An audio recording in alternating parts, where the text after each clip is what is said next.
वालेकुम भाई लोग, welcome back to another vlog. And आप लोग सोचोगे मैं इतना आहिस्ता क्यों बोल रहा हूँ, तो यार मैं ऐसी जगह बैठा हूँ जहाँ मैं ज़्यादा ऊंचा नहीं बोल सकता। तो आपका भाई इस टाइम एयरपोर्ट पे एंड आप लोग सोच रहे होगे आपका भाई किधर जा रहा है। तो यार मैंने जो है ना अपनी पिछली वीडियो में थोड़ी सी हिंट दी थी एंड काफ़ी लोग जो है ना समझ गए थे मैं किधर जा रहा हूँ। तो आपका भाई जा रहा है इंशाल्लाह उम्रे पे एंड बोर्डिंग वगैरह हो चुकी है डन। एंड बस फ़िलहाल वेट कर रहे हैं, 1.5 घंटे बाद हमारी फ़्लाइट है। तो इंशाल्लाह ईद भी वहीं पे करेंगे। तो मुझे थर्ड टाइम मौका मिला उम्रे पे जाने का। पहले भी 2 दफ़ा गया हूँ, बट तब जो है ना मैं काफ़ी छोटा था, कह सकते हैं कि मुझे इतना आइडिया वगैरह नहीं था किसी भी चीज़ का। खैर अब मैं थर्ड टाइम जा रहा हूँ अल्हम्दुलिल्लाह। एंड इस बार जो है ना आप लोगों को साथ लेके जाऊँगा, एक्सपीरियंस वगैरह करेंगे। तो गेट रेडी, ईद वहीं पे मनाएंगे एंड जो है ना आप लोगों के साथ अपना एक्सपीरियंस भी शेयर करूँगा। तो लेट्स गो।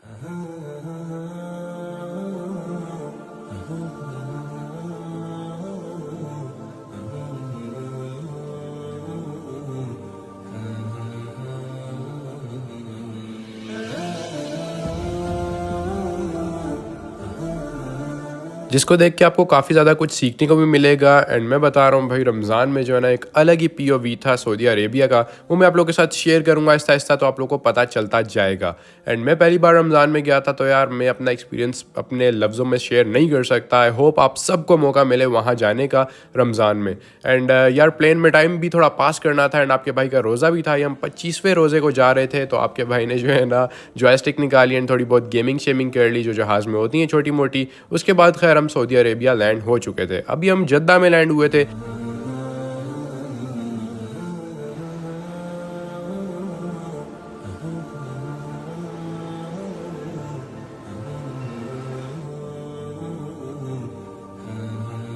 इस टाइम जो मैं फील कर रहा था वो मैं आप लोगों को अपने वर्ड्स में बयान नहीं कर सकता। तो मेरी यही दुआ है कि आप सबको मौका मिले एक बार हाज़री का एंड हज और उम्रा दोनों करने का।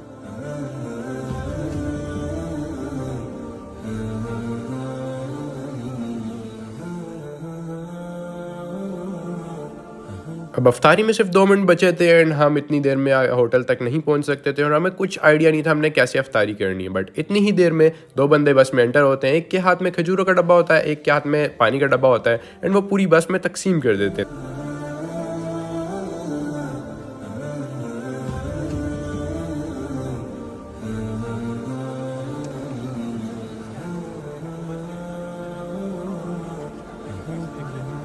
जब हम उम्रा के लिए निकल गए तो वहाँ 27वीं की रात थी एंड काफ़ी ज़्यादा रश था।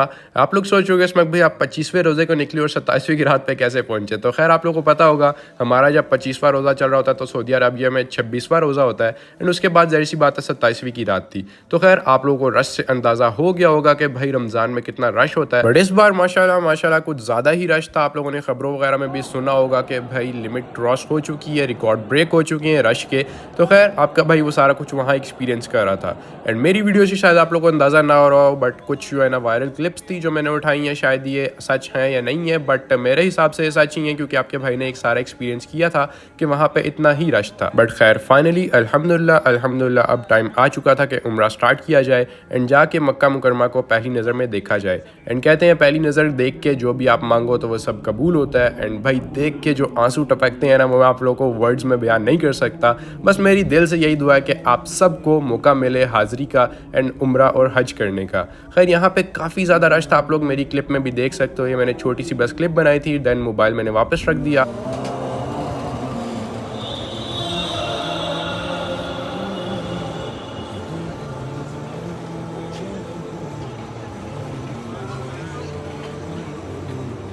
तो अब आप लोग देख रहे होगे और सोच रहे होगे कि स्मक भाई आप जो है ना इलेक्ट्रिक कार पे क्यों बैठे हुए हैं, यहाँ पे क्या कर रहे हो।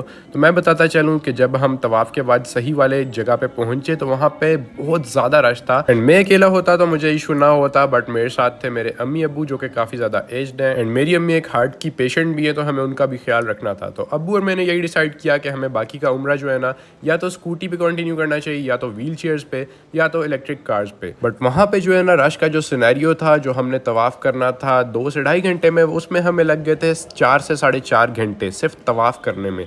तो उसके बाद हमने यही चूज़ किया कि भाई बेस्ट ऑप्शन इस टाइम इलेक्ट्रिक कार्स ही है, क्योंकि जो रश था ना वो मैं आप लोग को अपने वर्ड्स में बयान नहीं कर सकता। एंड जो धक्के हमें पड़ रहे थे ना, जो मैं अपने अम्मी अब्बू को धक्कों से बचा रहा था, वो सिर्फ मुझे पता है। उसके बाद जब हम गए इलेक्ट्रिक कार्स का टिकट वगैरह लेने, तो वहाँ पे भी देखा कि भाई बहुत ज़्यादा रश है। उसमें भी हमें 1.5 से 2 घंटे लग गए थे। एंड रश की मेन वजह यही थी कि भाई काफ़ी ज़्यादा सस्ता था, लाइक 50 रियाल में वो लोग फुल उम्रा करवा रहे थे। तो खैर टिकट वगैरह लेने के बाद हमने अपना उम्रा कंटिन्यू किया एंड बाद में सही वाली जगह पे आ गए। यहाँ पे सही में भी जो है ना मिड्स में गाड़ियाँ चल रही होती हैं। ऊपर वाला फ्लोर होता है गाड़ियों के लिए, नीचे जो है ना आप लोगों को पता है व्हील चेयर्स और स्कूटीज़ वगैरह चल रही होती हैं। उसके बाद फाइनली अल्हम्दुलिल्लाह हमने अपना उम्रा कंप्लीट किया। एंड आप सबसे यही गुजारिश है कि यार दुआ करना, अल्लाह पाक हम सब का उम्रा कबूल करे। एंड ट्रस्ट मी, आप लोगों को मैंने अपनी दुआ में काफ़ी ज़्यादा याद रखा है। एंड आप सब के लिए दुआ की है कि आप सबको हाजिरी का मौका मिले एंड आप लोगों की कामयाबी के लिए दुआ की है। एंड जो लोग मुझे इंस्टा वगैरह पे डीएम्स वगैरह कर रहे थे कि इसमें भाई ये दुआ करना, तो उसका बाकायदा मैंने नाम ले लेके भी दुआ की है। तो अल्लाह पाक हम सब की दुआ कबूल करे। एंड उसके बाद जब हम होटल पहुंचे तो तब भी काफ़ी ज़्यादा रश था। तो हमें जो है ना तकरीबन 2 घंटे लग गए थे सिर्फ होटल पहुंचने में, क्योंकि वो 27वीं की रात थी एंड 4 बज रहे थे तकरीबन। तो भाई बहुत ज़्यादा रश था, लाइक जो है ना आप लोग कह सकते हो कि भाई पाँव रखने की भी जगह नहीं थी, बस धक्कों से जो है ना आगे आगे बंदे जा रहे थे। एंड उसी तरह जो है ना हम होटल तक पहुंचे। उसके बाद आपके भाई ने अपनी गंज कराई एंड यहाँ पे हमारा उम्रा अल्हम्दुलिल्लाह हो गया कंप्लीट। टेंट चेक कर रहे हो अपने भाई की, भाई फुल हैवी। एक आधे दिन के स्टे के बाद ही हमारा मदीना का सफर स्टार्ट हो चुका था। पीछे हमारी बस खड़ी हुई थी एंड यहाँ पे आपका भाई बार बार टोपी उतार के अपनी गंज दिखा रहा था, क्योंकि आपका भाई टेंट में जो है ना काफी डिफरेंट लगता है एंड आपके भाई पे टेंट बिल्कुल भी सूट नहीं करती। बट ये जो टेंट है ना, ये उम्रे की टेंट है, तो इस पे जो है ना मैं फख्र करता हूँ। उसके बाद फाइनली हम मदीना एंटर हो चुके थे एंड 2 किलोमीटर दूर से ही हमने जो है ना गुम्बद देख लिया। एंड इस टाइम जो मेरी हार्ट बीट थी ना, वो मैं आप लोगों को अपने वर्ड्स में एक्सप्लेन नहीं कर सकता। यहाँ पे भी यही दुआ करूंगा कि आप सबको भी मौका मिले। अब फाइनली हम मस्जिदुल नबवी में आ चुके थे एंड यहाँ का सुकून मैं आप लोगों को अपने वर्ड्स में नहीं बता सकता। यहाँ की सराउंडिंग्स, यहाँ की हवा एंड यहाँ का जो सुकून है ना, वो बहुत नेक्स्ट लेवल और बहुत अलग है बाकी दुनिया से। एंड यहाँ पे इस टाइम ये लोग छतरियाँ बंद कर रहे थे, तो इसकी आप लोग आवाज़ सुनो ज़रा।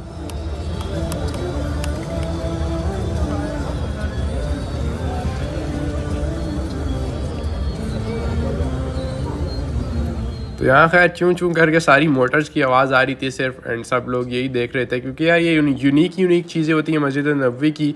कहीं पे छत खुल रही होती है, कहीं पे छतरियाँ खुल रही होती हैं, कहीं पे छतरियाँ बंद हो रही होती हैं। इस क्लिप में आप लोग देख सकते हो अफ्तारी का दस्तरखान बिछा हुआ है एंड आखिरी अफ्तारियाँ थी, अफ्तारी का टाइम होने लगा था। एंड यकीन मानो हम लोग जो है ना होटल वगैरह से अफ्तारी लेके नहीं जाते थे, क्योंकि यार वहाँ पे जो है ना सब लोग अफ्तारियाँ बांट रहे होते हैं, लाइक पूरे बॉक्सेस आते हैं एंड वो सब जो है ना एक दूसरे को अफ्तारियाँ बांट रहे होते हैं। तो यहाँ पे अफ्तारी करने का भी एक अलग ही मज़ा होता है। काफ़ी सादा सी अफ्तारी होती है, खजूरें होती हैं, पानी होता है, बन होता है, साथ जो है ना दही देते हैं एंड उनका एक मसाला टाइप होता है, वो दही के साथ मिक्स करके बन के साथ खाते थे। तो काफ़ी एक यूनिक सा टेस्ट था। खैर उसके बाद जो है ना एक आधी रात गुजारने के बाद आ चुका था ईद का दिन। एंड ईद के दिन में हम जब अपने होटल से निकले एंड मेरे अब्बू और मैंने जब देखी रोड पे हालत, तो भाई रोड पे ही सफ़े बनी हुई थी एंड सामने आप लोग गुंबद देख सकते हो। तो खैर हम लोग इमाम के जो है ना थोड़ा सा पीछे खड़े हुए, क्योंकि जाहिर सी बात है इमाम के पीछे खड़ा होना होता है, उससे आगे सफ़ नहीं बना सकते। हम जगह वगैरह ढूंढ के अपनी जो है ना यहाँ पे बैठ गए। आपका भाई ईद के लिए रेडी हुआ हुआ है, सूट वगैरह पहन के। आप लोगों को क्लिप में रात नज़र आ रही होगी, तो आप लोग सोचोगे इसमें भाई आप रात को ईद की नमाज़ पढ़ने चले गए। तो मैं बताता चलूँ हम 3-4 बजे चले गए थे, क्योंकि हमें पता था भाई काफ़ी ज़्यादा रश होता है। बट इतना आइडिया नहीं था कि भाई 3 से 4 बजे ही वो गेट बंद कर देंगे मस्जिदुल नबवी के एंड सबको बाहर ही सफ़े बनानी पड़ेंगी। खैर हम वेट करते रहे। देन जो है ना 2 घंटे बाद फजर का टाइम हुआ, हमने फजर पढ़ी, उसके बाद दोबारा वेट करने बैठ गए। एंड यहाँ पे आप लोग ज़रा सुनो, वेट करो।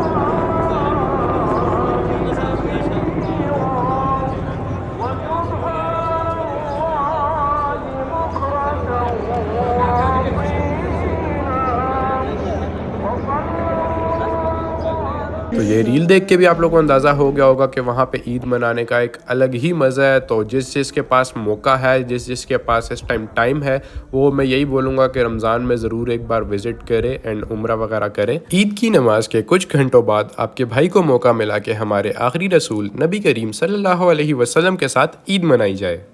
ये वर्ड्स तो मैं काफ़ी आसानी से बोल लिए, बट ये जो मेरी फीलिंग थी वो मैं आप लोगों को एक्सप्लेन नहीं कर सकता। मैं उस टाइम अपने आप को सबसे खुशकिस्मत बंदा समझ रहा था, क्योंकि ईद का पहला दिन था एंड तकरीबन ये असर का टाइम था एंड आपका भाई जो है ना बैठा हुआ बस इस गुंबद को एंड इन जालियों को देख रहा था। एंड सामने मिंबर भी था, मस्जिदुल नबवी का मिंबर था जहाँ पे जो है ना इमाम खड़ा होकर नमाज़ वगैरह पढ़ाता है। बट आपके भाई की नज़र सिर्फ इन जालियों पे थी। आप लोगों को पता है इन जालियों के पीछे कौन है। तो खैर मेरी बस यही दुआ थी कि आप सबको भी मौका मिले ये सब एक्सपीरियंस करने का। एंड ये क्लिप्स और व्लॉग बनाने का मेरा यही मकसद था कि मेरी स्मक फैमिली और मुझे कोई भी अगर दूसरा बंदा देखता है या नॉन मुस्लिम देखता है तो उसको पता चले इस्लाम के बारे में एंड पता चले कि भाई ये जो एक्सपीरियंस है ये कितने ज़रूरी हैं एंड वो थोड़ा थोड़ा लाइक एक्सपीरियंस कर सके वीडियोज़ देख के। तो खैर ये वर्ड्स में मैं एक्सप्लेन नहीं कर सकता। आई होप आप सबको मौका मिले एंड मैं यही बोलूँगा कि भाई जिसके पास मौका है, जिसके पास इतनी दौलत वगैरह है और उसे ज़िंदगी में सुकून चाहिए तो वो लाजमी से पहली फुर्सत में जो है ना विज़िट करे सऊदी अरेबिया एंड उम्रे वगैरह पे जाए और मदीना तो लाजमी तौर पे विज़िट करे। उसके बाद फाइनली जब थोड़ा रश कम हो गया था तो आपके भाई को अल्हम्दुलिल्लाह मौका मिला सलाम पेश करने का। तो आपका भाई चला आया भागते हुए सलाम पेश करने।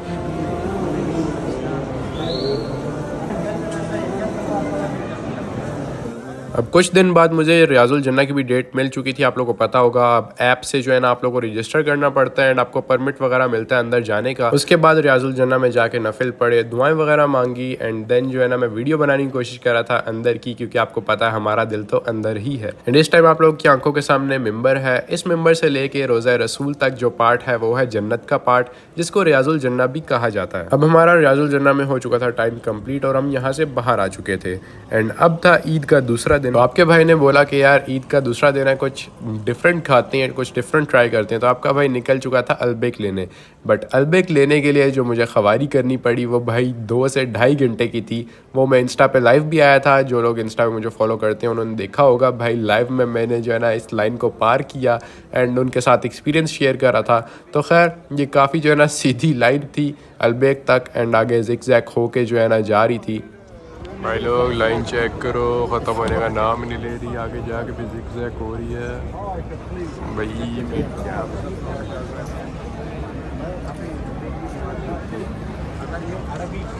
अगर ये लाइन क्रॉस करनी है तो इनको कमीशन देना पड़ेगा 20 से 30 रियाल। अबे सालों इतने का तो डब्बा नहीं है हमारी ऐसी की तैसी।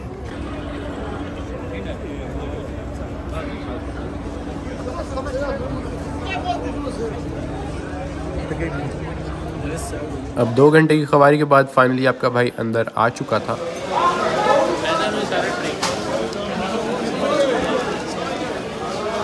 अब काफ़ी दिन मदीना स्टे करने के बाद बारी थी वापस मक्का जाने की एंड दूसरा उम्रा करने की। एंड उसके लिए हमने बुलेट ट्रेन बुक कराई हुई थी। तो फटाफट से चलते हैं ज़रा बुलेट ट्रेन में एंड आप लोगों को एक्सपीरियंस कराता हूँ भाई बुलेट ट्रेन की।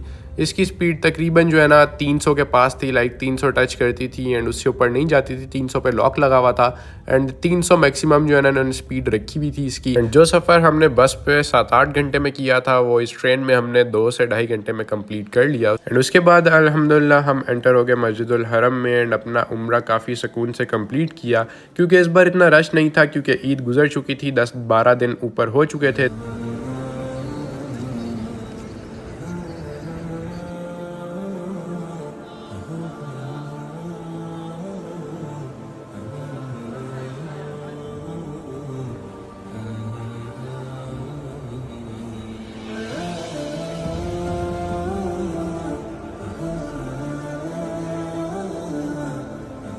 देन मक्का में एक दिन स्टे के बाद हमारी वापसी थी, तो हमने वापसी की तैयारी की एंड हम आ गए एयरपोर्ट पे।